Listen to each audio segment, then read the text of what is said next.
Hola, buenas tardes. Un saludo a todos os que asistides a este acto e un agradecimento especial ao noso amigo José Antonio Martín Pallín. Levábamos tempo intentando localizar, intentando invitalo, pero bueno, por diferentes razóns non fomos capaces. O que temos que decir é que no momento en que, por fin, conectamos con él, se puxo a nosa disposición. Por tanto, agradecimento. Nos abrimos este acto precisamente un día despois de producirse a presentación desa especie de aborto do novo goberno do Partido Popular. Evidentemente, non estamos falando de un momento máis, estamos falando de un momento en que se produce, diríamos, unha situación grave e grave porque se lle rouba o dereito á inmensa maioría dos ciudadanos deste país que deseaban un goberno de progreso, que necesitaban, diríamos, enviar, diríamos, ao pasado o partido que nos gobernou estes 4, 5 anos pasados e que deixou a ciudadanía destrozada. Por tanto, esta conferencia se fai un día despois de presentarse ese goberno que anuncia 4 anos moi difíciles para o conxunto da ciudadanía. E nós, como Fucubuxán, sabendo que, diríamos, as dificultades coas que a población se vai encontrar, diríamos, non renunciamos a seguir traballando por un cambio que de alguma maneira nos devolva a unha democracia real. Hoxe, evidentemente, limitada, condicionada, secuestrada, pois polos grandes poderes económicos e políticos deste país. Evidentemente, os feitos que se acaban de producir son escandalosos e por esa mesma razón a nosa determinación de seguir, como sempre, traballando. E do mesmo xeito que presentamos hoxe a Martín Pallín, nós, sabedes, vimos desenrolando un ciclo, Democracia e Compromiso, diríamos, con un enfoque progresista e vamos a seguir con esta tarefa. De feito, probablemente, o próximo día 18 contribuiremos a unha mesa redonda sobre o tema, diríamos, que afecta aos estudiantes e que estes días atrás, pois evidentemente se declararon masivamente en folga e en manifestación e que anuncian para o día 24 igualmente. Podemos anunciarnos tamén que seguramente a finales deste mes ou principios do que ven poderamos invitar a un conocido de unha parte moi importante da xente de Ferrol, que é Juan Torres, economista, que xa nos di que se presenta en Sevilla a finales deste mes un libro máis ou menos ven a decir para, diríamos, para facerlle frente aos economistas que xustifican o modelo actual, o modelo económico actual. Por tanto, seguiremos con este ciclo e, por outra banda, nos nosos actos sempre plantexamos o mismo. Somos unha asociación sin ánimo de lucro e que a base do noso traballo se fai sobre a base de recursos moi limitados e temos libros, revistas e todo o que nos podemos ofrecernos como unha forma de contribuir aos nosos recursos, como unha forma de poder continuar o noso traballo. Sin máis, o noso compañeiro Rubén vai facer a presentación de Martín Pallín. Hola, boas tardes a todos. Tocoume a min facer a presentación do noso convidado esta tarde. Para min non resultou unha tarefa sinxela, por varios motivos. O primeiro é que eu non estou moi relacionado co mundo judicial. Por outra parte, o que se atreva a mirar en internet e buscar información sobre ele, o que atopará é unha ficha bastante breve, eso sí, bastante adornada con grandes fitos a nivel profesional e personal. Tampouco me facilita a tarefa o pertencer a unha xeración posterior á súa. Sin embargo, Isto mesmo motivoume a investigar un pouquiño, intentar encher as lagoas que atopaba na información breve que din por internet. Tras rebuscar entre titulares de prensa e outras fontes, fun quen de bosquexar a figura de José Antonio Martín Pallín, o noso convidado. Dos seus primeiros anos tan só atopei que naceu en Coruña, no verán de 1936, que é fillo dun capitán de carabineros que ese mesmo ano se sumaría a quienes protagonizaron o golpe de Estado contra a Constitución da República. Esta pode ser unha referencia que podería levantar prexuicios de non ser pola trayectoria que tomaron os seus pasos. As primeiras referencias que fun quen de atopar sobre a súa trayectoria falan dun fiscal da Audiencia Territorial de Madrid que aló polo ano 79 xa criticaba o abuso que se facía da facultade de secuestro de publicacións e que afectaba a medios como Interviú, Cambio 16, Punto e Hora de Euskal Herria, El Correo de Andalucía ou El Diario de Barcelona. Tamén sinalaba os riscos que representaba para a xustiza os vigentes Decreto Lei Antiterrorista de 1975 e de Seguridade Cidadá de Xaneiro de 1979, fronte aos cales plantexaba a sociedade a disyuntiva de elegir entre un Estado de Dereito ou un Estado policial. E incluso compartía argumentos por aquela época en favor ou en contra da legalización do porro e as drogas blandas para combater o narcotráfico. Unha postura que, desde a miña perspectiva, me parece bastante avanzada para a época. A comezos dos anos 80 atopei mostras igual de interesantes e un bon número de referencias que fan mostra do carácter progresista polo que é recoñecido actualmente. Por exemplo, críticas ao abuso da prisión preventiva nesa época, a súa oposición ao proxecto de estatuto do Ministerio Fiscal que pretendía facelo dependente do Poder Executivo, centralizado na figura do fiscal xeral, e tamén a defensa dun editorial que derivou nunha condena e que na súa opinión era tan só un pronunciamento a favor da liberdade de expresión. O que resulta irónico é que ese editorial estaba asinado por Juan Luis Cebrián. Hai que ver como cambian os tempos. Xa en 1985 a prensa foi referencia a él como vicepresidente da Asociación Pro Dereitos Humanos, de que sería nomeado presidente no mes de abril dese mesmo ano. Nesa época atopo intervencións súas en favor dos xurados puros, sen xuíces integrados neles, ou pola eliminación da tortura en España e a necesidade de que os corpos de seguridade do Estado valoren os principios democráticos. Tamén debatindo respecto á paz, o dereito á vida e o obstáculo que supón a carreira armamentística. De feito, nese mesmo ano solicitaba dende a Asociación Pro Dereitos Humanos ao Goberno Socialista un referéndum claro e vinculante sobre a pertenza ou saída da OTAN. As mencións ata finais dos anos 80 seguen sendo tan numerosas como interesantes. Continúa a súa labor de denuncia contra a tortura, solicita mediar coa embaixada chilena para a liberación dun xurista condenado por desacato a Pinochet, o flete dun barco pola paz rumbo ao Golfo Pérsico, e tamén a súa sorpresa ante a decisión da Audiencia Territorial de Barcelona de non procesar a Jordi Pujol no caso Banca Catalana, a pesar da meticulosa labor fiscal que se fixera. A preocupación polas garantías xurídicas nos casos de terrorismo ou a denuncia dunha agresión policial a un cámara nunha manifestación de nais contra a droga por fotografar unha detención que se estaba a levar a cabo e que probablemente puidera ser unha imaxe que puidéramos ver agora mesmo coa Lei de Seguridade Cidadana que temos actualmente. Todas estas cuestións probablemente foron motivos suficientes como para que o entonces ministro de Interior, José Luis Corcuera, decidira vetalo como fiscal xefe de Madrid en 1989. Nos anos 90 non escasean tampouco as dúas mostras da súa labor. As súas críticas á infrautilización da prisión preventiva en casos de corrupción, o Premio Búho de la Justicia en 1994, que anteriormente recibira Manuela Carmena, e que servía como contraposición ao Premio Buitre, que lle era concedido a José Barrio Nuevo. Tamén o Premio da Asociación de Antiguos Alumnos da Facultade de Dereito da Complutense de Madrid en 1997, e a súa relación con casos de notoria relevancia como o dos GAL, a causa de cocho contra o ex-xuíz Exteril e a instrucción do caso Zamora, no que se xulgaba a suposta financiación ilegal do PP mediante o cobro de comisións a constructores pola adxudicación de obras da Deputación de Zamora. Un caso no que aparecía o nome de José María Aznar e que tras 5 anos remataba arquivado no ano 2002. Remata o bosquexo co relativo aos anos 2000 e ata a actualidade, tempo no que as innumerables referencias ao seu traballo obligan a resumilo nunha defensa sempre equilibrada dos dereitos humanos en cuestións como a inmigración, o dereito a morir con dignidade e especialmente na recuperación da memoria histórica. Tamén, respecto á corrupción, o panorama internacional e a degradación que foi sufrindo a democracia nos últimos anos, nos que ademais lle tocou vivir a caída de ilustres compañeiros como o fiscal anticorrupción Carlos Jiménez Villarejo ou o xuiz Baltasar Garzón.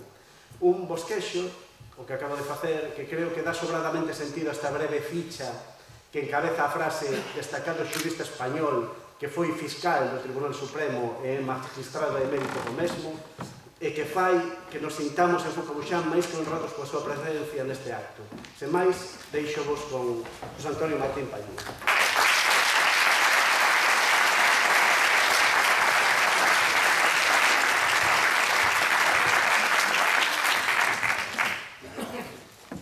Boa tarde. Gostaríame moito falar na lingua da miña terra, mas teño moito respeto por Rosalía, Celso Emilio, Castelao e outros que seguramente non estarían a gosto con o meu galego, e por eso vou a falar en castellano.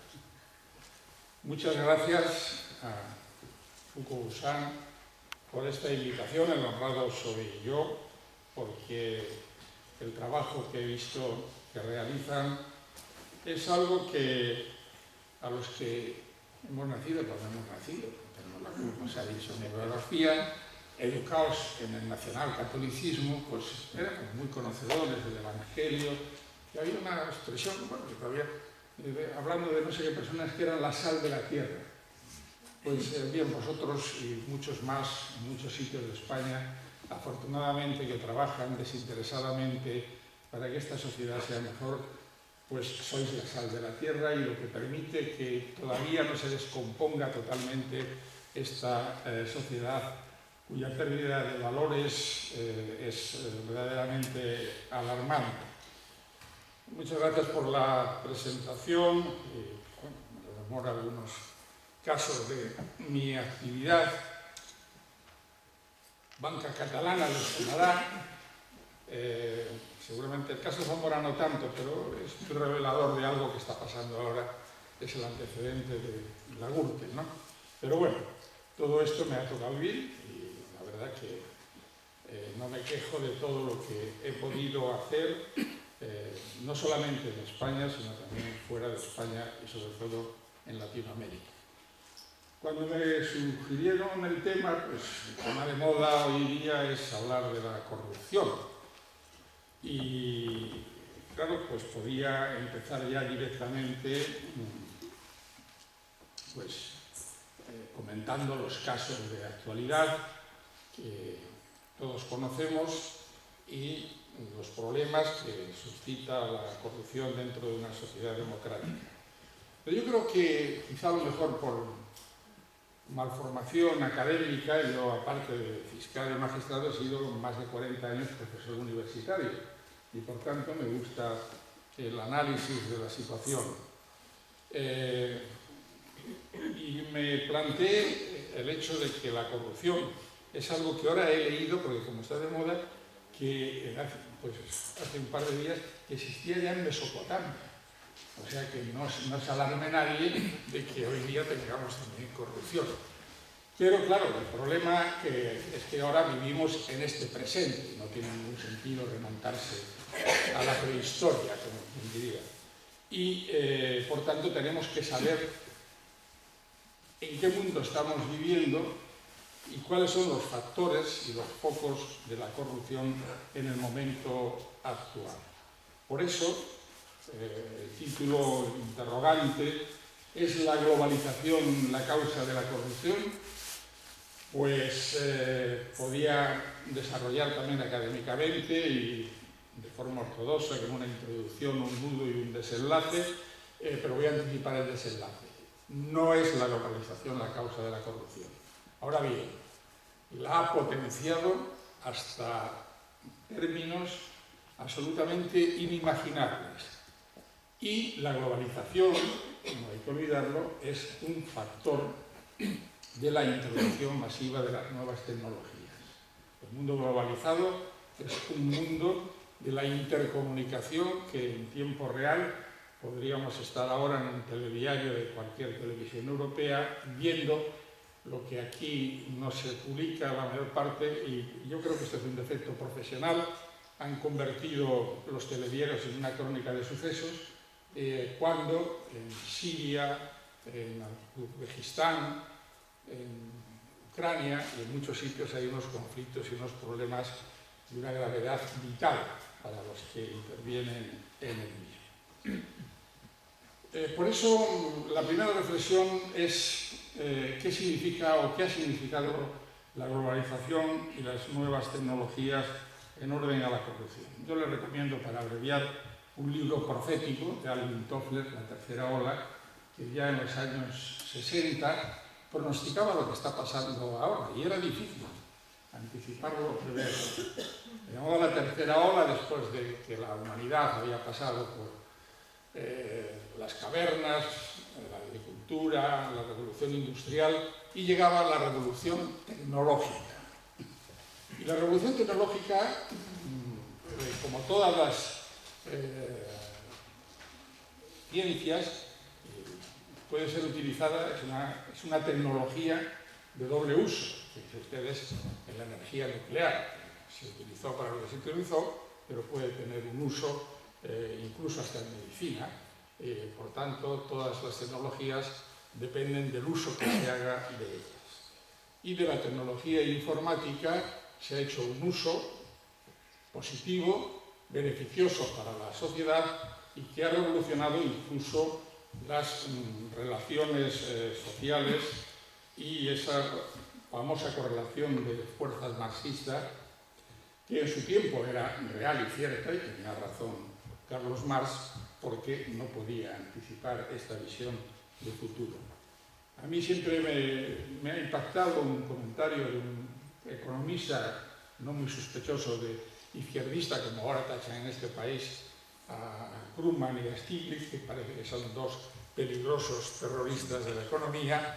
Galbraith es un personaje premio Nobel, y yo decía que ni Carlos Marx ni Keynes habían sido capaces de hacer sus cálculos sobre dos datos que en este momento son la realidad en que vivimos. La tecnología aplicada a la producción, la robótica, que iba a destrozar cientos de miles de puestos de trabajo, y, afortunadamente, para los que nos hemos beneficiado de ella, la prolongación de la edad media de vida. Con estos dos factores, que no tenían en su mano, hicieron un cálculo que, estoy seguro, dado que eran personas indiscutiblemente sabias, si los hubieran tenido en su mano, habrían hecho cálculos mucho más acertados y cercanos a esta realidad. Decía Toffler, y tenía razón, que claro, la tecnología ha cambiado incluso el concepto de lucha de clases, por la sencilla razón de que el obrero iba a la fábrica, pues se ponía su mono de trabajo, incluso los oficinistas iban con sus manguitos y con guardapolvos a los juzgados y a las oficinas públicas, pero eso ha cambiado y hacía que se sintiesen obreros.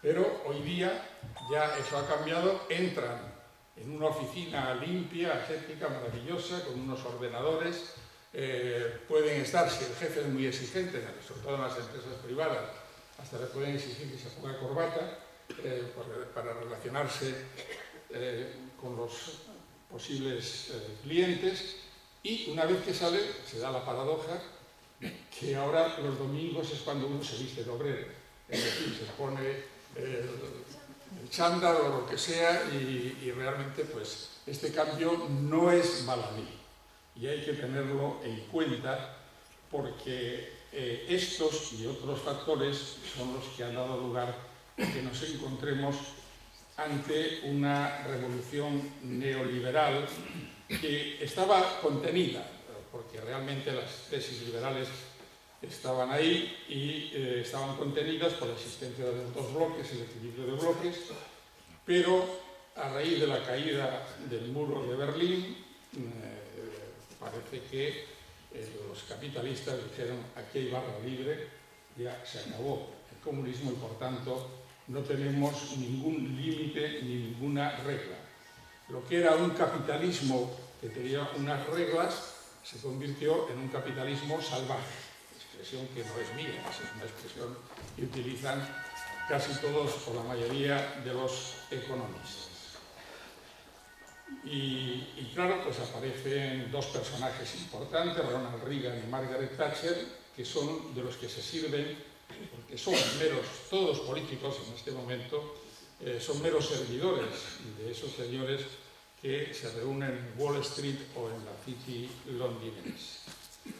Y consiguieron sustituir la economía productiva por la economía financiera y especulativa, y ya entramos directamente. Si la economía es especulativa, la corrupción está servida. Es inherente a la especulación la corrupción. Por tanto, que nadie se extrañe de lo que ahora estamos viviendo.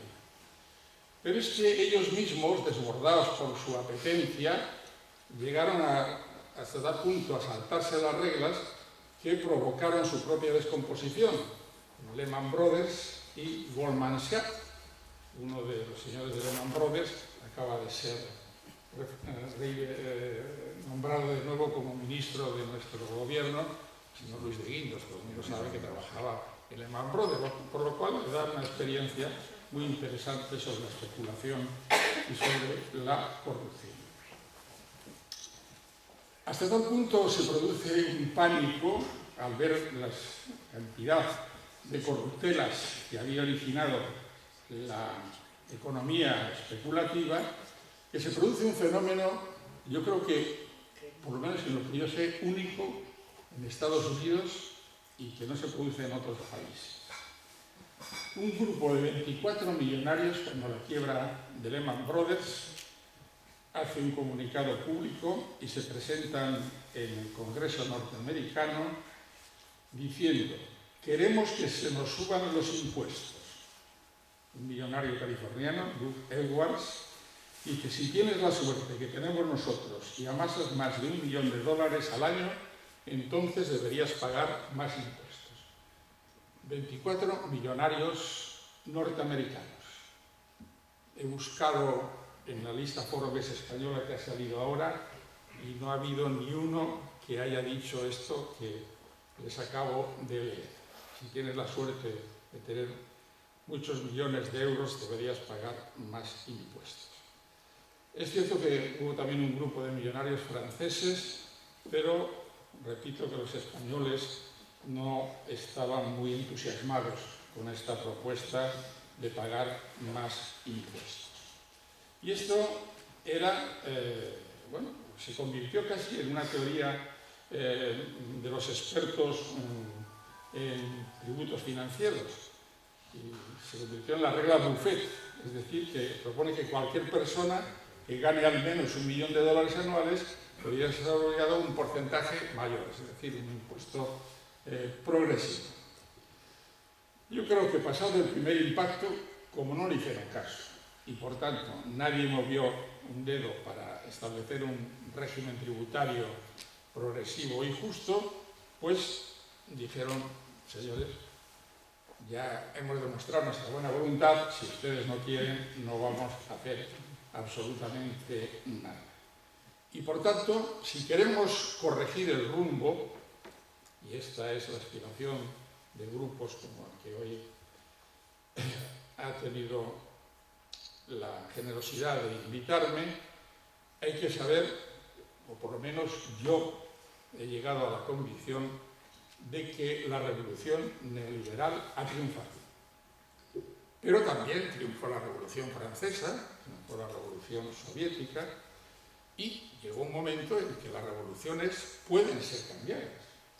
Y si partimos de la admisión de que la revolución neoliberal ha triunfado, y lo vemos continuamente, y lo vemos incluso en la formación de ese gobierno de que hablabas antes, en que los dos pilares de economía y hacienda siguen fijos, y no porque sean ni buenos ni malos, y tampoco porque sean unos malvados compulsivos, sino simplemente porque esa es la política que van a seguir. Y además creo que hasta parece una vulgaridad plantearlo, Bruselas nos pide 5.500 millones de equilibrio presupuestario. Yo creo, honestamente, que si hubiera habido unas terceras elecciones, a lo mejor si los protagonistas, en vez de hacer gracietas y preocuparse de a ver quién era el más sarcástico de la clase, se dedicasen a explicarle a los ciudadanos que en esas terceras elecciones lo que se estaba jugando era muy sencillo. Los 5.500 millones o los recortamos de sanidad, de educación, de dependencia, o los compensamos con una reforma fiscal que pueda cubrir ese déficit. Y creo que no hay más alternativas. Con una, por desgracia, diferencia o desequilibrio, que recortar en sanidad o en educación es algo tan fácil como que mañana cojan el boletín oficial del Estado y bajen drásticamente estas partidas. Introducir un sistema fiscal progresivo simplemente adaptado a lo que tenemos en otros países que están gobernados por partidos de derecha.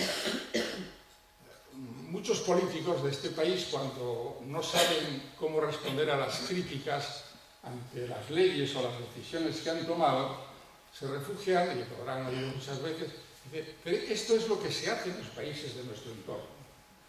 Y bueno, pues de acuerdo, importen ustedes el sistema tributario inglés, o noruego, o sueco, importen ustedes el sistema educativo francés, laico, público, importen ustedes otros sistemas de asistencia y de dependencia, se pueden importar muchas cosas de la realidad que nos circunda, pero parece que no, que aquí seguimos con los esquemas de siempre y además parece que le van bien, porque no solamente aumentan de votos, hasta tal punto de que yo me he atrevido a formular en relación con la corrupción y el aumento de votos del PP una variante del principio de Arquímedes, que consiste en afirmar que todo corrupto sumergido en unas elecciones experimenta un impulso hacia arriba directamente al grado de corrupción alcanzado. Es decir, lo siento, Forges es amigo, pero él llegó más tarde, porque publicó una viñeta y dice: estamos a 3 escándalos de la mayoría absoluta. Y esto es lo que hay.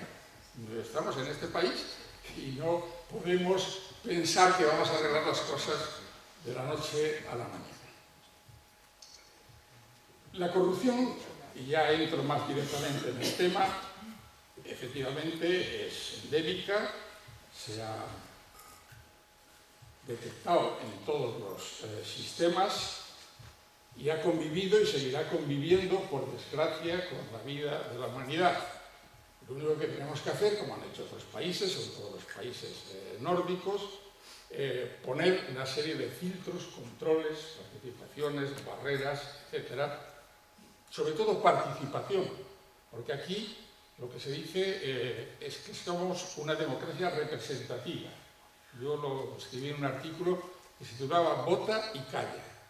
Tú vas a la urna, le dio muy buenas hasta dentro de 4 años, y si ha menester un poco antes, vuelves a depositar el voto y, por tanto, mientras tanto no tienes nada que hacer. Pues hay mucho que hacer. Hay que hacer lo que hacéis vosotros y hay que hacer algo que, por ejemplo, se puso de relieve en muy pocos, afortunadamente, en España, no sé si lo saben, hay 8.100 municipios. Tenemos el récord Guinness de Europa en proporción. 8.100 municipios y, como saben, uno de los mayores focos de corrupción fue la especulación urbanística. No había control, era una fuente fácil de ingresos para todos, para los promotores, para los constructores, para los recalificadores, incluso para los propios trabajadores que después, cuando vino la burbuja, tuvieron que reintegrarse a los institutos para ver si sacaban la ESO o alguna formación que habían abandonado por el dinero fácil del boom inmobiliario. Pues bien, Había en aquella época, yo conozco dos en los que estuve presente, porque era un tema que nos preocupaba mucho, Calviá y la Lotada, en que mucho antes de que, de forma yo creo que un tanto hipócrita, se dijese que se iban a publicar los planes generales de ordenación urbana en la web, y teníamos una ley que daba solamente 20 días para que un morboso, porque no tengo otra explicación, se dedicase a repasar el Plan General de Ordenación Urbanística de Zaragoza, por ejemplo. No puede ser una lectura. Pero estos ayuntamientos, para aprobar un plan parcial o general urbanístico, no bastaba con lo que decía la ley, que era que se reuniese la Comisión de Urbanismo. Si era plan parcial, bastaba con la Comisión de Urbanismo. Y esto dio lugar también a un dato que les facilito. 8.100 municipios. ¿Ustedes saben cuántos partidos políticos se presentan en las elecciones municipales? 1.500. Está comprobado, que algunos partidos son familiares. El marido, la mujer, el suegro. Todos estos partidos, en municipios pequeños, pues con la regla doble, etc., consiguen un concejal que suele ser la bisagra para esa alternancia entre el PP y el PSOE. Pues también está comprobado que esas bisagras se quedaban siempre con la concejalía de urbanismo. Una casualidad que también estadísticamente es comprobable. No sé por qué sería que tenía una cierta apetencia por la concejalía de urbanismo. Pero claro, dentro de estos fenómenos que se van sucediendo, ahora la corrupción urbanística no tiene muchos atractivos porque realmente ha estallado la burbuja y no hay demanda y no tiene mucho sentido, ni merece la pena. Hay otros caminos mucho más fáciles para obtener dinero, pues permanece y ha permanecido a través de los tiempos. Yo, por ejemplo, hablaría de una corrupción ancestral, costumbrista e incluso casi medioambiental, que hemos tenido en España y en muchos países, pero en España fundamentalmente, desde hace muchísimo tiempo. Yo creo que tiene su origen en una tergiversación de las tablas de la ley cuando Moisés o Charles Rogesco, no sé cuál de los dos, baja del monte Sinaí con unas tablas en las que no ponía lo de pagar diezmos y primicias a la Iglesia de Dios. Pero claro, enseguida los nobles feudales dijeron, oiga, si la Iglesia quiere diezmos y primicias, nosotros no nos vamos a quedar atrás.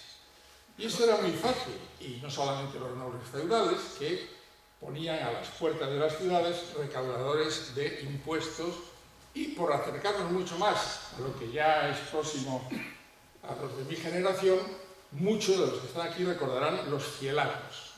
Para entrar había que pagar una contribución a los ayuntamientos, y era muy habitual que aparte del recibito que te daban de haber pagado el impuesto, pues tuvieses que dejar una gallina, 2 docenas de huevos, en fin, un óvulo o dádiva a los recaudadores de impuestos. Y por tanto, esta corrupción ancestral que, por ejemplo, dentro de la Administración de Justicia se llamaba astillas, no sé por qué, no he indagado, pero se llamaba astillas y además era muy justificable y afortunadamente, y aquí vuelvo a nosotros, las nuevas tecnologías han acabado con las astillas. Porque las astillas consistían en que el funcionario tenía un montón de asuntos apilados. Y venía un señor y decía, mire usted, ese que está aquí abajo, si usted lo pone arriba, pues podemos llegar a un acuerdo o a un convenio. Eso no se puede hacer ahora porque hay un sistema que se llama Minerva y salta la alarma y ha marcado cuáles son las pautas. Bueno, se puede hacer, pero se descubre inmediatamente y antes pues era difícil de descubrir. ¿Puede ser corregido? Pues, hombre, sí, puede ser corregido y, por ejemplo, es mi mundo y lo conozco bastante bien, desaparecieron o se han reducido drásticamente las Castillas, no solamente y mucho antes de las nuevas tecnologías, por la irrupción de las mujeres en la oficina judicial. Y esto hay que reconocerlo, que bajó drásticamente el nivel del soborno, porque, claro, aquí no solamente existía la corruptela, sino que se trataba de despistar y se empleaba una palabra que, los que no sean juristas, es eso del cohecho. El cohecho, que es cohacer, no. Mire usted, es el soborno. Y que, claro, si no es lo mismo sobornar que cohechar desde el punto de vista lingüístico, pero desde el punto de vista de sus objetivos finales es exactamente igual. Siguiendo con nuestra historia, la corrupción dentro de un sistema político dictatorial es algo institucionalizado. Dictadura y corrupción es algo consustancial. Y además es una corrupción ideológica en el sentido de que ideológicamente tenía todas las prebendas. Por no abrumarles con los enchufes, adjudicaciones de estancos, loterías, etcétera, etcétera. Les puedo contar, porque los conocí en primera persona, que las famosas licencias de importación eran una fuente inagotable para negociar con ellas. Y a un conocido futbolista de la época, que le quisieron dar un homenaje, parece que no había dinero, le dieron una licencia de importación de un tren de laminación. Un tren de laminación es una parte de un alto horno. Claro, el futbolista dijo, yo acabo con esto. Y el presidente del club, muy avispado, que fue el que sugirió la idea, que no te preocupes que yo te la compro. Y efectivamente, el presidente, que sí que le venía bien el tren de laminación porque se dedicaba a esa profesión, y le compró la licencia de importación. Podríamos seguir con ejemplos, pero todo esto pasó durante la dictadura, así que no me vengan ahora, como he leído hace unos días, bueno, sí, el señor Utrera Molina, sí, que decía que la dictadura era un modelo de honestidad, lo decía hace 2 días en La Razón. Pero después llega la democracia y estamos dentro de la economía de mercado. Claro, la democracia tiene una ventaja, que hace unas grandes proclamas de principios, empezando pues, con la Declaración Universal de Derechos Humanos, los pactos internacionales de derechos, etc. Si hay algún estudiante de Derecho, el tomo de Derecho Internacional Público de leyes es así de grueso, en papel limpio. Por tanto, no es por falta de tratados o de disposiciones legales por los que se produce la corrupción. Hasta tal punto de que existe un convenio contra la corrupción, que me suena un poco como si existiese un convenio contra el pecado. Y dice, mire usted, esto se corrige por otras vías. Con convenios no hay forma de corregir esto. Y en este convenio se dice, ahí siempre los preámbulos son muy rimbombantes, poniendo de relieve que la corrupción constituye una grave amenaza para la primacía del derecho, la democracia y los derechos humanos, la equidad y la justicia social, que obstaculiza el desarrollo económico y pone en peligro el funcionamiento correcto y leal de las economías de mercado. Esto no lo digo yo, lo dice el Convenio Europeo contra la Corrupción. Por cierto, que no debemos ser muy entusiastas porque así como hay países que entraron en el convenio en el año 2000, nosotros hemos tenido que pensarlo hasta el año 2010 para firmar el convenio. Pero bueno, firmar el convenio solamente ha servido para que hayan escuchado ustedes al señor Rajoy durante la campaña electoral diciendo que ellos han puesto 70 medidas contra la corrupción. Una de ellas es fantástica, es que los que han robado devuelvan el dinero. Oiga, esto ya lo había estudiado yo en la Facultad de Derecho hace muchos años, que el que roba o el que estafa tiene que devolver lo que ha robado y lo que ha estafado. Pero parece que era una medida novedosa, según he oído al actual presidente de gobierno, ya no en funciones. Y claro, la economía de mercado, dentro de la democracia, pues facilita mucho las posibilidades de corruptelas, de fraudes, de enriquecimiento de los servidores públicos y sobre todo cuando esa economía de mercado es boyante y, por ejemplo, se dispara la obra pública. La obra pública es una fuente de corrupción de unas magnitudes difícilmente calculables. Me imagino que habrá habido algún economista que lo haya calculado con bastantes dificultades porque se suelen hacer en lo posible que sean opacas. Pero bueno, algo se puede sacar de ahí. En toda obra pública se le ocurrió a un presidente, bueno, después presidente, estaba en oposición del Parlamento de Cataluña, decir que lo del 3%, lo del 3%.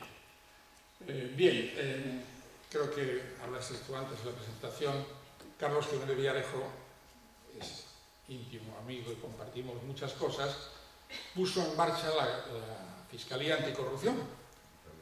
Pidió algo elemental que parece que ahora alguien también lo está reclamando, me parece que Ciudadanos, y es que hubiese un cuerpo de inspectores técnicos fiscales, incluso policías, incluso técnicos de economistas y de otras materias, que sirviesen a los jueces de orientación para desentrañar toda esa gama de corrupción embebida en aparatos informáticos y en discos duros poco resistentes a los martillazos.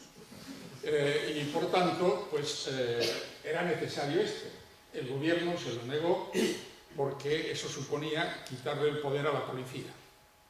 Y es ahora la policía y la Guardia Civil los que toman la iniciativa y los que sientan la mayor parte de los procesos, incluso de las condenas, en los casos que todos conocemos. Pues bien, Carlos Jiménez Villarejo me decía, dice, no, está equivocado. Presidente, no es el 3%, es el 541. Como cuando me lo dijo, pues Guardiola, que estaba en pleno auge en el Barça, yo siempre avisaba y dije, no se crean ustedes que es una táctica de Guardiola, el 541, el 442, todos los cronistas futbolistas hablan de esto, es un número, no. Es 5 para mí, 4 para el partido y 1 para el intermediario. Y además es que es mucho más fácil calcular el 10% que el 3%. El 10% lo calcula cualquier niño haciendo una simple operación de ceros, ¿no? Y al 3% en ciertas cifras hay que sacar la calculadora, en fin, es algo mucho más complicado y me parece, por tanto, razonable que ya puestos a corrompernos, corrompamos de una forma que sea fácilmente calculable el grado de corrupción. Y estamos en topes del 10%. Pero como he dicho antes, estamos en una economía especulativa y en una economía neoliberal sin frenos ni tasas, pues ya el mundo financiero, el mundo global, se han disparado las posibilidades de corrupción con las nuevas tecnologías. Hasta ahora estábamos hablando de corrupción en el sector público. Parecía que era el único que se podía corromper, los funcionarios públicos. Pues no, ahora este convenio que les he citado antes, más algunas modificaciones del Código Penal, más la realidad, ha llevado a que tengamos que introducir claramente en el Código Penal la corrupción del sector privado y del sector financiero. Wall Street y la City de Londres son los dos principales focos de corrupción mundial. Por allí pasan, como decía Jorge Manrique, los ríos que van a la mar, capitales, sumas ingentes de dinero procedentes del tráfico de armas, de la prostitución, de la droga y ahora del tráfico ilegal de personas.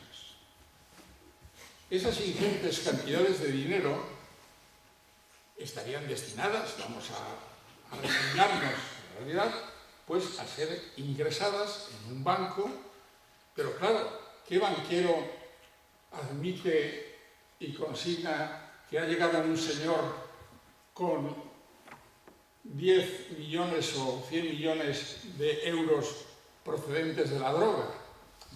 No es presentable que se ponga, porque hay que pedir el origen, de dónde procede el dinero. Entonces, claro, pues se inventa algo que le atribuye, y yo salgo en su defensa, al señor Bárcenas, que es la caja B. El señor Bárcenas no ha inventado la caja B, ya estaba inventada mucho antes, a lo mejor, de que el señor Bárcenas hiciese la primera comunión. La caja B es algo consustancial a todo este mundo en el que estamos viviendo. ¿Cómo se puede encajar en una contabilidad dinero procedente de hechos delictivos gravísimos? Todos los que me he referido. Pues la única forma es la caja B. Y esta caja B, y soy consciente de lo que digo, la tienen, bueno, vamos a ponernos, el 95% de los bancos comerciales de gran prestigio, en América, en Europa y en España. Tienen la caja B. Lo que pasa es que han descubierto algo todavía mucho más efectivo que la caja B. La caja B corre el peligro de que alguien, a lo mejor, pues se pueda introducir en el sistema y descubrirla. Y para eso, ¿qué mejor que llevar a buen recaudo ese dinero fuera de la contabilidad, aunque sea una contabilidad B? Y aparecen los paraísos fiscales. Y los paraísos fiscales, que están muy conectados con los ladrones, porque yo sostengo que, a mí vuelvo otra vez a mi formación nacional católica y a los evangelios, que en el Calvario nuestro Señor Jesucristo tenía un ladrón a un lado y otro ladrón a otro. Uno se llama San Dimas. Y creo que fue a San Dimas y le dijo: mañana estarás conmigo en el paraíso. Entonces, claro, los ladrones interpretaron, dice, si el ladrón estará en el paraíso, pues qué mejor que no, que crear un paraíso fiscal en la tierra. Después ya veremos lo que pasa en el otro mundo, que es una cuestión que no nos vamos ahora a preocupar demasiado. Y los paraísos fiscales cumplen esa misión. ¿Y cómo llegar a los paraísos fiscales? Pues aquí aparecen las nuevas tecnologías como elemento imprescindible. Al principio se hacía lo que se llama ahora evasión de capitales, delito fiscal, blanqueo de dinero procedente de hechos delictivos. Todo ese movimiento de capitales se hacía de una forma, digamos, muy rústica. Y todos recordamos todavía noticias de que a fulanito le habían cogido con un maletín con tantos billetes de 500 euros. Eso es una antigualla. Dentro de esa gente de orden, pero serás imbécil. Utilizar un maletín a estas alturas, teniendo como tienes a tu disposición la tecnología informática y las transferencias a la velocidad de la luz, pues claro, dijeron algunos, hombre, si es verdad que es muy buen inventario, pero claro, la transferencia tiene un problema, que deja huella. Deja huella y además es lenta. Entonces, si esa transferencia o ese ingreso inicial se le da una tecla y se convierte en cerca, y no les exagero, de 1000 transferencias al